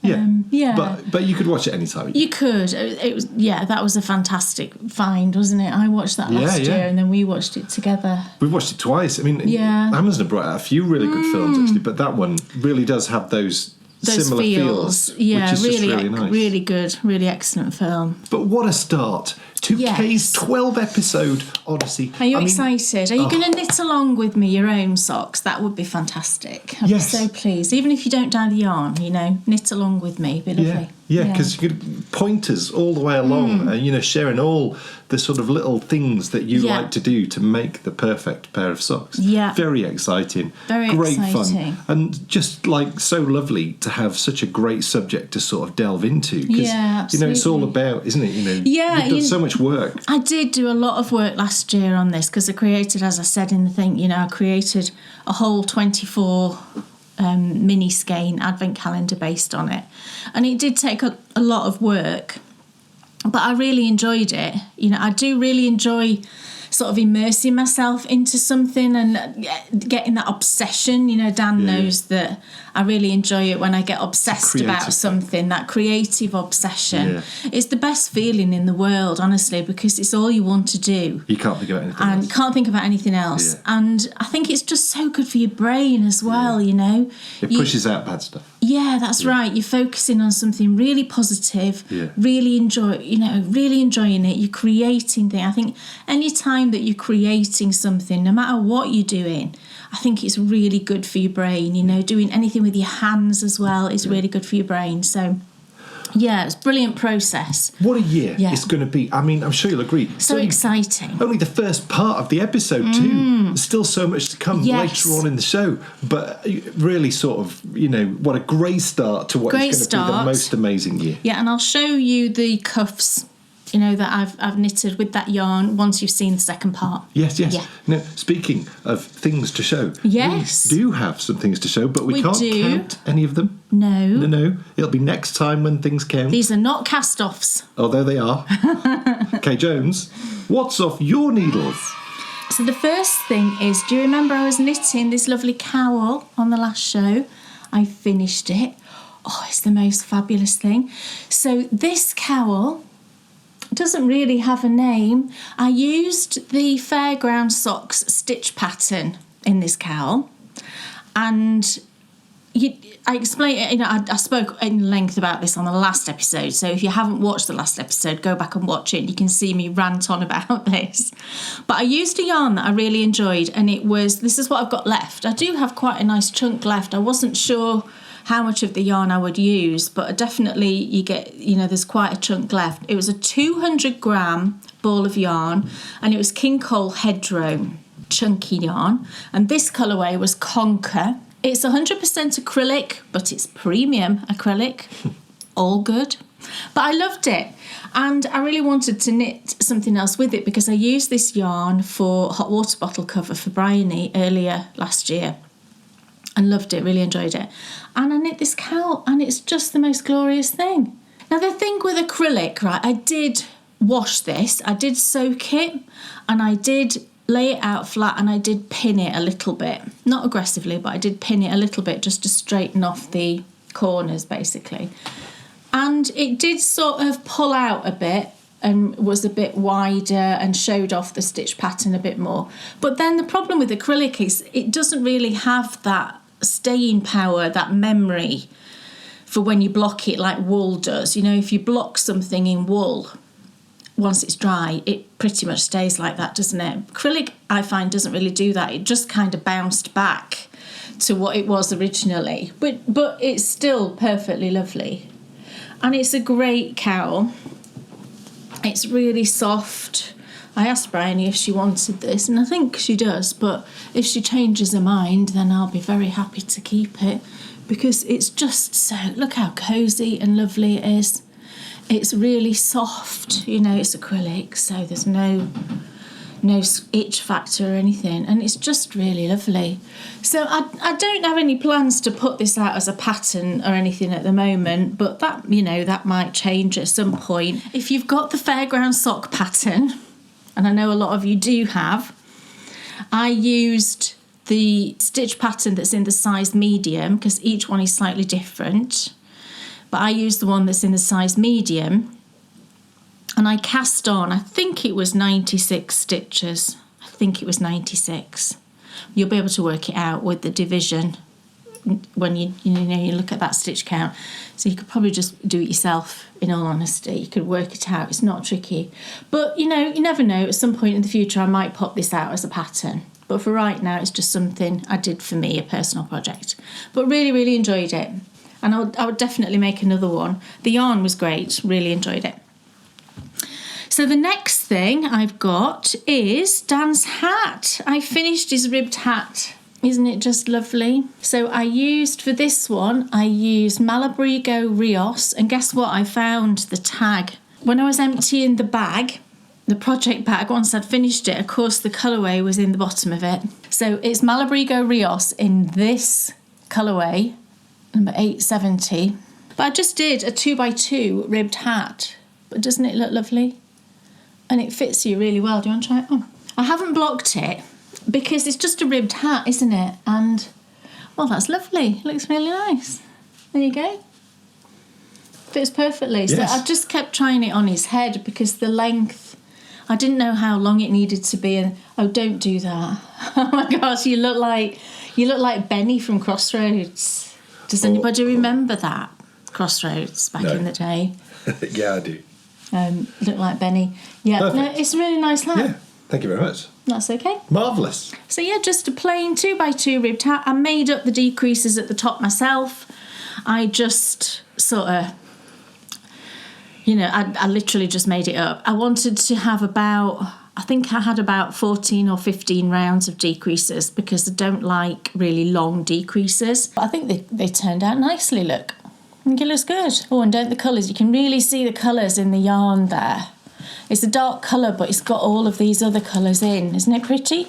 So yeah, lovely ribbed hat for Dan. All done, ready for the new year. Now, last time you showed us the country Christmas mitts. I did. This time, it's the country Christmas hat. Yes, so... The collection is complete. Yes, the set is complete now because our advent calendar is obviously finished. And the second project was the hat, the country Christmas hat. So this matches, or coordinates, I should say, with the mitts. We switched the colours on the two projects so that they're not fully matchy-matchy. You know, I thought it looked really nice to have them complementary rather than really matching. But doesn't the little star look sweet there? That's done by duplicate stitch. And then we've got the popcorn garland. It's a folded brim. And I'm going to show you a project next time, which I'm still obsessed with this folded brim hat situation. So I've cast on something else that I'm going to show you next time that's inspired by this hat. So yeah, they're all finished now. So thank you, obviously, to everybody who took part in that. And you have, we extended it just a tiny bit. This is part of the Platinum collection. Yes. And so it's normally available to our Gold and Platinum patrons completely free of charge. But because it's Christmas, we make this festive pattern available to all our Bakery Bear patrons.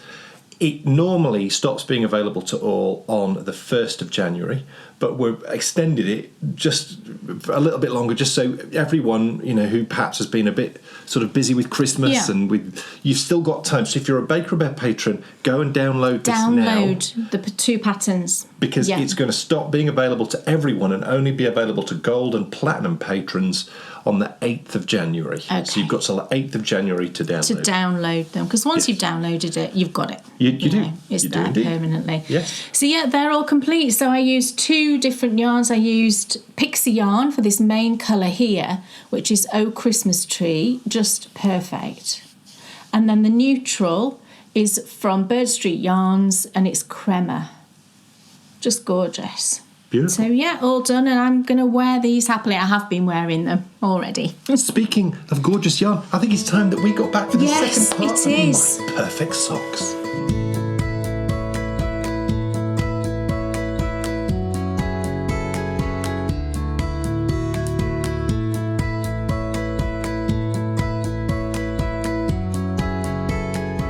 Welcome back, everybody, to My Perfect Socks. So our main colour is now all done.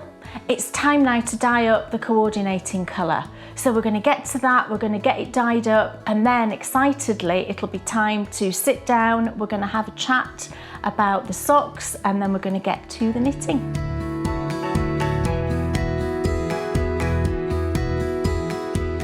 Okay, so here we go with our minis. Now we're just dyeing up 2 20-gram minis, so we don't need a lot of water in there at all. Probably again like a couple of inches, and just half a scoop of citric acid I've put in there because we've not got much yarn. That's heated up nicely. So this is very off the cuff, okay? I don't know how this is going to turn out, but this is just as, so it really is just as fun for me as it is for you to watch, because who knows what's going to happen. So I've got my fawn and I've got my ballerina pink. Now with a coordinating colour, I always think, I don't know, I mean, you can try and match it exactly, but then if you, for example, if you were using this to knit a pair of socks, sometimes if you match it exactly, you don't really see the contrast, you know, the fact that it's a different colour. Do you know what I mean? So I try and make it a little bit of a deeper colour than your main skein, just so that you can see the difference, but yet you still know that it's lovely and matched. So let's go with, I'm just thinking about how much we used before. Let's go with about the same amount of the fawn, and we'll just see. Oh, that looks very dark, doesn't it? Let's give that, oh no, I think it's okay. Yeah, that'll be all right. So I think what I'm going to do actually is I'm going to put the yarn in first, just into the fawn, and just see what it looks like. And then I'm going to make a decision on whether I am going to add some pink, because we don't want to muddy anything. So let's just see, shall we, what this looks like. Because I do like this fawn colour. I think it's very pretty. So let's just see what it looks like in its pure form. So just drop it in and move it around like this as you drop it in. It's actually a really lovely colour. It does edge actually slightly pink, I think, anyway. So when it's all in, see, it sucks up that dye really quickly, but just give it a little move around and the dye's virtually gone. It is a lovely colour, but I do feel like it needs a bit of pink. What do you think? But let's just check the concentration of colour and see whether we think it needs a little bit more fern. It's not fern, a little bit more fawn. They're just similar names, aren't they? It's a lovely colour, isn't it? But I do feel like it needs to be a bit deeper. So just drop in a little bit more. Just lift it up, drop in a little bit more, give it a stir, drop it back down. This is such a pretty neutral. I think if you like pink and you like neutrals, I think you'd really like this, because there's something about it that's making me think of pink. I can't quite put my finger on why that is. Now I'm just looking at it.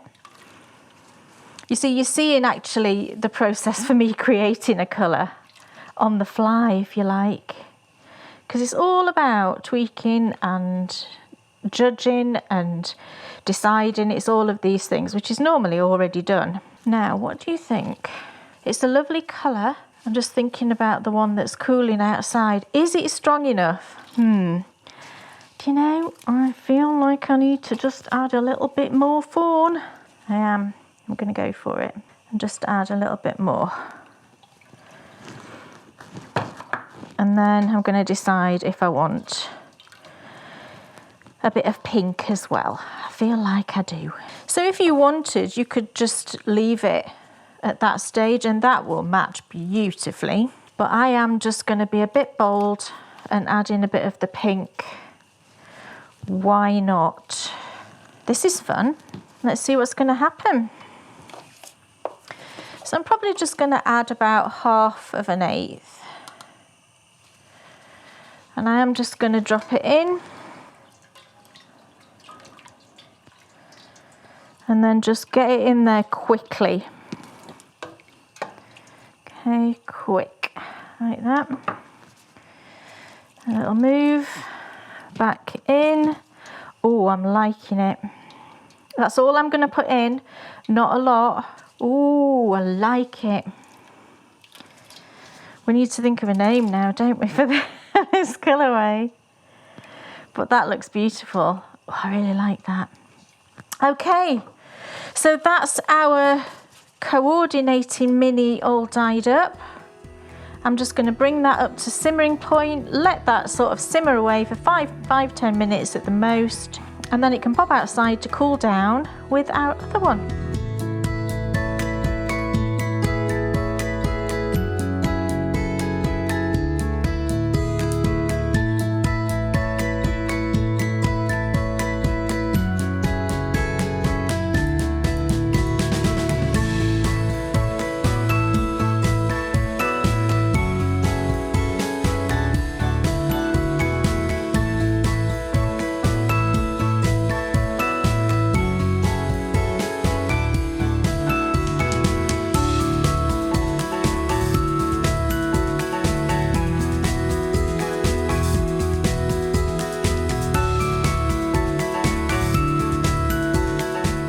So that's our yarn all dry and ready to be knitted. So it's time now to get it skeined up and get that yarn on our needles.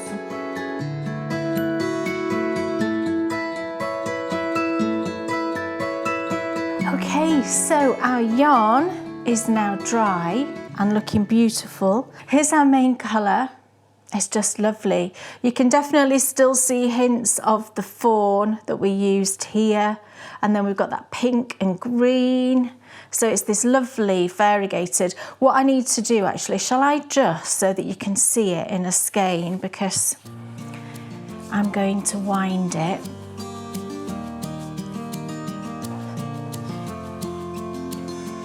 But let's just see what it looks like in a skein, because I've only got this one skein. I don't have another one this time, but it'd be fun to just have a look.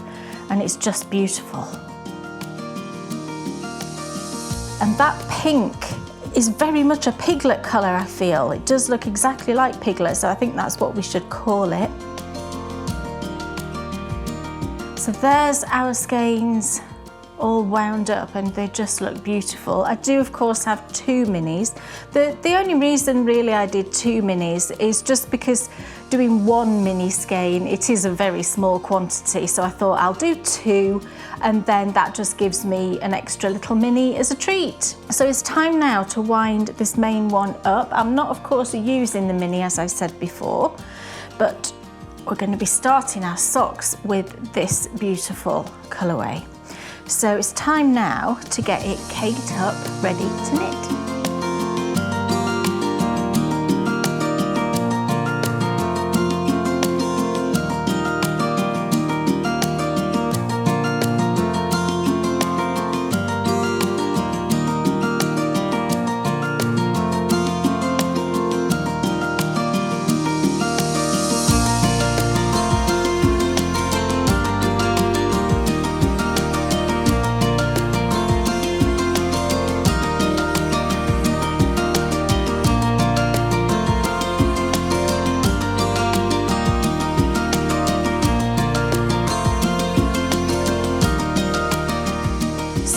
go. I've got it in some form of a cake. Had an absolute nightmare winding it, I'll be honest. It's taken us probably 30 minutes to get to this point. And what I had to do with the last section is just wind it around the cake. It just kept getting tangled in the teeth of my ball winder. You know, I've had problems with this ball winder before, but honestly, this might be the end of that ball winder's life for me. And I may just wind it by hand into a round ball from the Swift. I don't know. We'll see. I just don't want to spend any more money on ball winders because I've just bought that many in the past. We've now got our yarn that is very knittable and looking beautiful in the cake, just gorgeous. And I've got my 2 minis here as well, which I'm going to set aside. I do actually have plans for this skein. I'm only going to be using a little bit of it, and I'll explain that when we sit down. But I do have plans for this skein and 1 mini, so you will find out about that at some point. But yeah, it's time now to get sat down. I'm going to get everything organised, needles, notes, everything. I'm going to talk you through how we are going to create my perfect socks.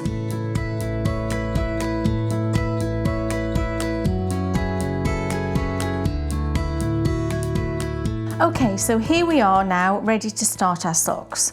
So what I've got here is just a vanilla pair of socks that I've knitted previously that I'm going to use just to help demonstrate how I'm going to work out how many rounds for each colour, because my perfect socks are basically Scrappy socks, and that is what we're going to create, because we're going to make 12 colourways and then we're going to knit our sock using those 12 colourways.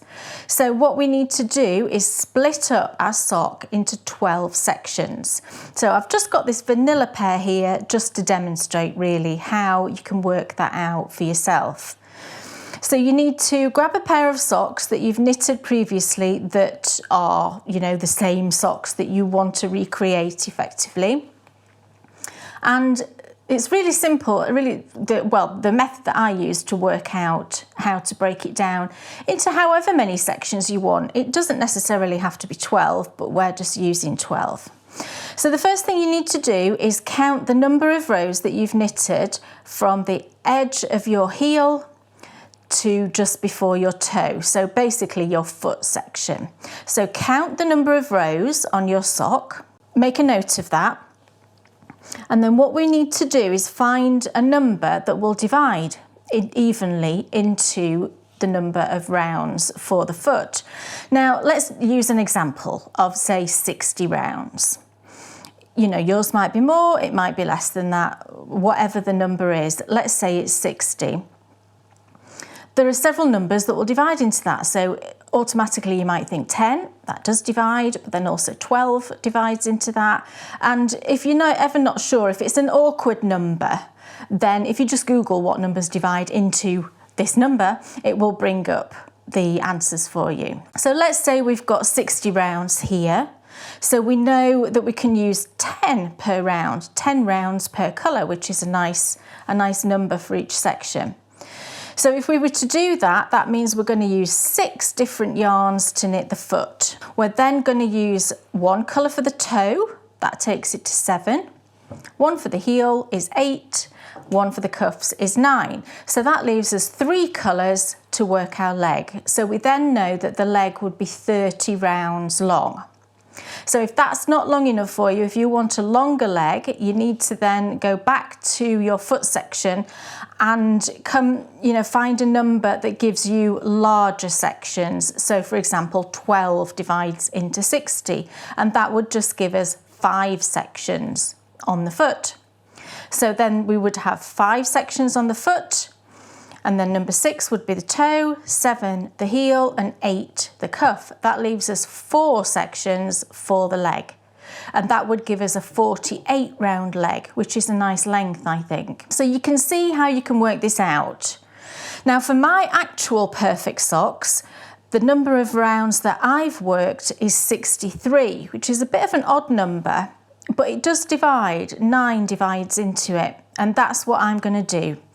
Each of my sections are going to be 9 rounds, so that gives me 6 sections on the foot, and then we've got 7, 8, 9, and then that means that my leg is going to be 27 rounds long, which is perfect for me. I like it, when it's a short sock, I like it somewhere between sort of 25, 30 rounds. So that's how I'm going to work mine. I'm going to do a 12 row cuff, and I'll then have 9 round sections. So there'll be 3 in the leg. I'm going to do a heel. I'm not doing this heel here, but you'll see when I come to it. Whatever heel is fine. You know, I'm not going to give you a pattern as such for this. You will know what your favourite way of knitting socks is. All I'm showing you is how to divide it into the number of yarns. So yeah, then we'll work the heel, and then we've got all the sections for the foot and then the toe, and that will give us 12 sections to complete the sock. So I'm ready to cast on. I've got my yarn, I've got my needles. I'm actually going to be working these socks at the same time. So I'll work 2 socks at the same time. I'm not going to do it on the same needle. I don't like doing it that way. I think it's a huge fuss, and I'd much rather just have 2 socks going on 2 separate needles. So I'm going to be using Magic Loop. I've got 2.5mm. This is 80 centimetre, and I'm using Addy lace. You just use your favourites, you know, whatever needle, whatever size, whatever you like to do. So I'm ready to cast on. Now I'm going to cast on 64 stitches. Again, you do whatever is your perfect sock. I'm just going to pull off a long tail. So I'm just going to use long tail cast on. I'm going to cast on 64 stitches. And then, you know, you can do whatever rib you want to do. Thinking about it, I think I'm going to do a 2x2. No particular reason, I just fancy doing that. So whatever you want to do, you can do. So here we are, I'm going to cast on 64 stitches and start working my rib. So I'm going to cast on 64 stitches and then start working my rib.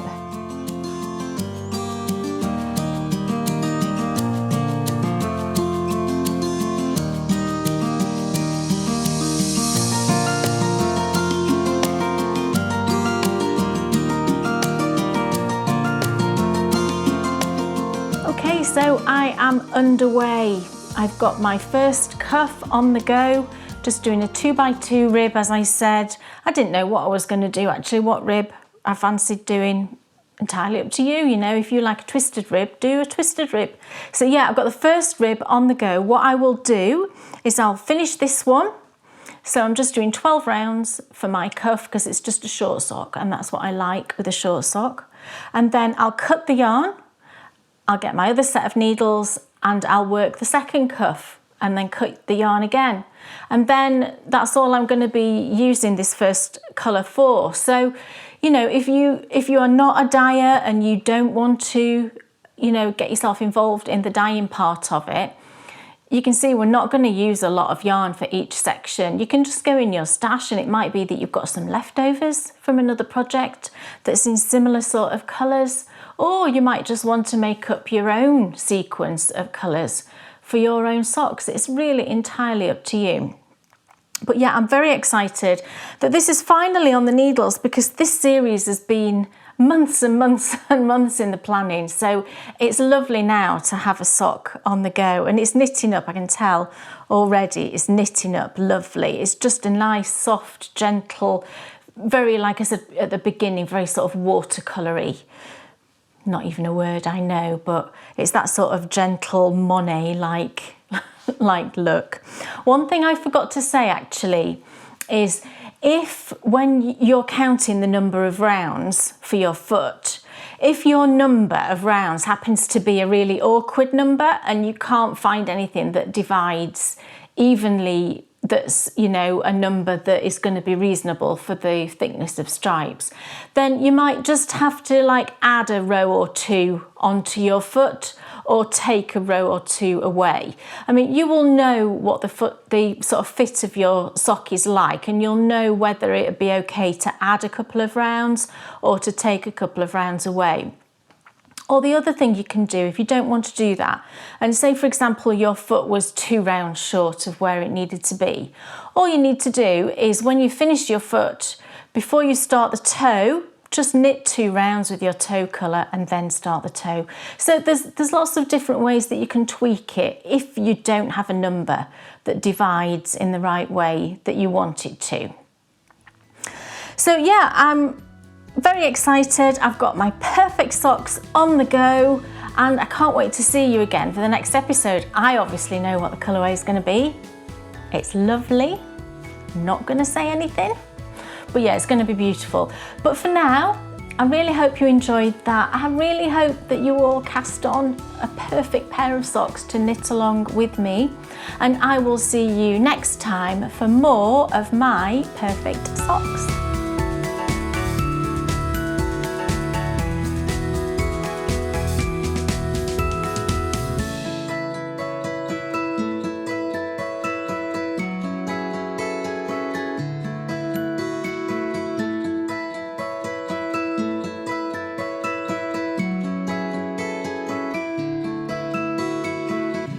Are you feeling those 90s vibes? I know I am. I'll have what she's having. Oh no, that's When Harry Met Sally. That's Harry Met Sally. Yeah, sorry. But that's a similar sort of film. It is. It's that totally similar sort of vibe. I think that sort of started it all. Because I think must have been before. I think it was 89, that one. Oh, was it really? Yeah, I think it was in the 80s. I do love that film. It's an excellent film, isn't it? Billy Crystal is really Billy good. Crystal's so funny. Yeah. So funny in pretty much everything he does, isn't he? Yeah, I love him in the one with where they're cowboys. Oh, we've not watched the second one of that. We've only watched the first one. What's it called? It's not Blazing Saddles. No. Oh, that's brilliant. What's Blazing Saddles? What's that? That's Gene Hackman. Oh, not Gene Hackman, Gene Wilder. Is that the one with the singing bush? No. No. Oh, Kay's on a roll.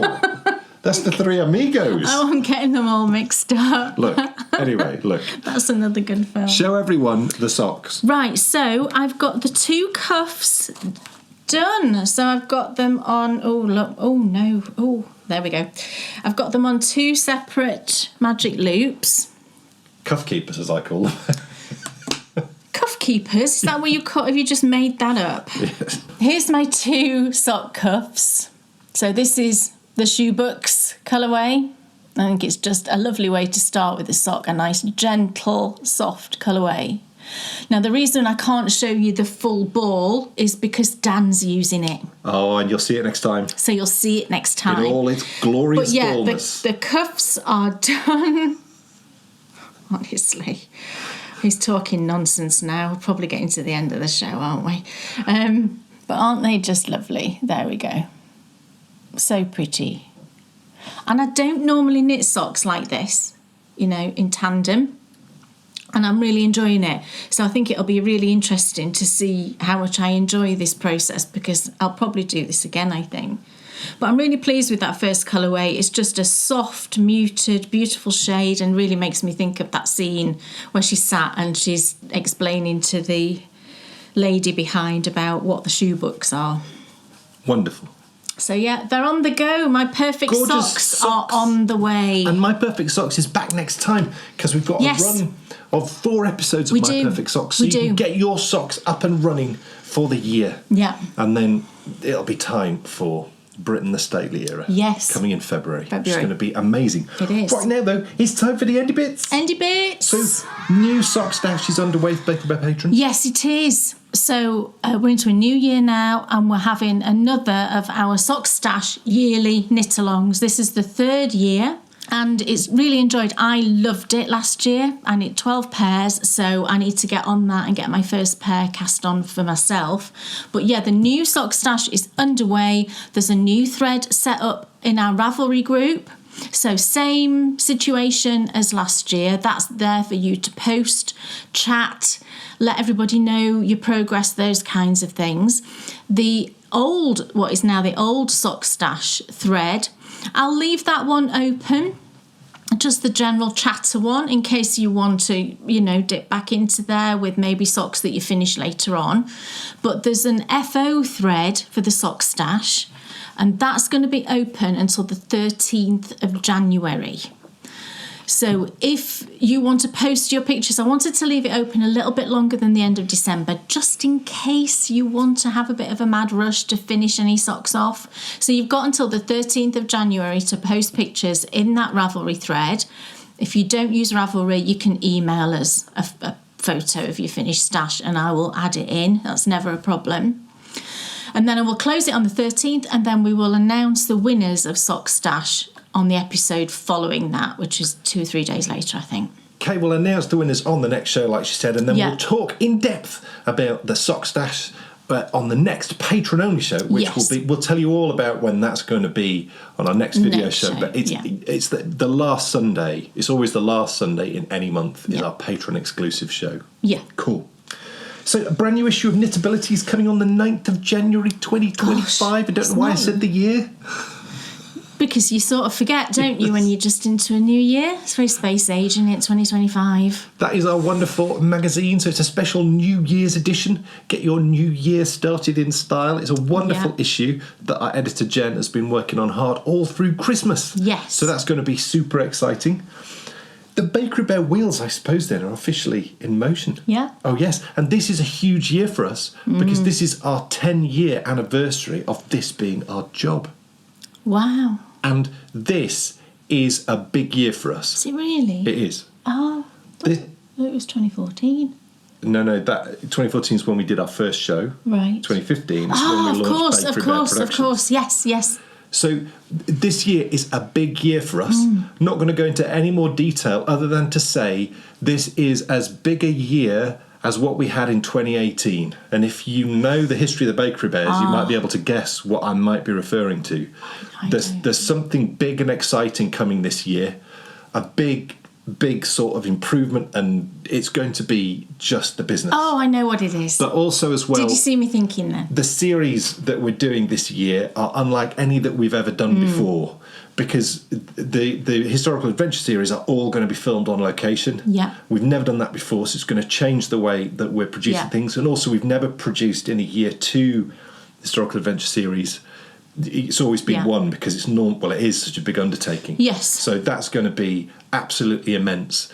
But then also as well, the Summer of Stitching, for example, the wheels have been in motion for that for months. Getting on for a year. This will be the biggest and most exciting and coolest Summer of Stitching that we've ever done. So it's going to be immense. Yeah. So my goodness, thank you for joining us for this very first episode of the year. Let's get on with it, everybody. What a start. 1st of January, loving it. Patron exclusive content is now underway. Kay's a Beaches of Birdsong yarn review coming next week. Yes. As well as Knitability, which we've already mentioned. The week after that, there's a tutorial special. And we've also got a favourite places to knit revisited. It's a very, very exciting one, Very exciting. Yes, it's going to be really cool. So, my goodness, thank you so much for watching. Thank you, everybody. Happy New Year. Hope you all have a great start to this year. Let's have a great one. Yes. Yeah. And we'll see you in 2 weeks with more. See you soon. Bye. Bye. Sitting and knitting, it's Dan and Kay, the Bakery Bears. Enthusiasm's not quitting for Dan and Kay, the Bakery Bears. They'll take you to fabulous places of which their favorites they'll share. You better buy a pattern and get yourself a Bakery Bear. You'll find yourself in a castle while watching the Bakery Bears. It never feels like a hassle to sit and watch the Bakery Bears. What's on your shelf or what's in your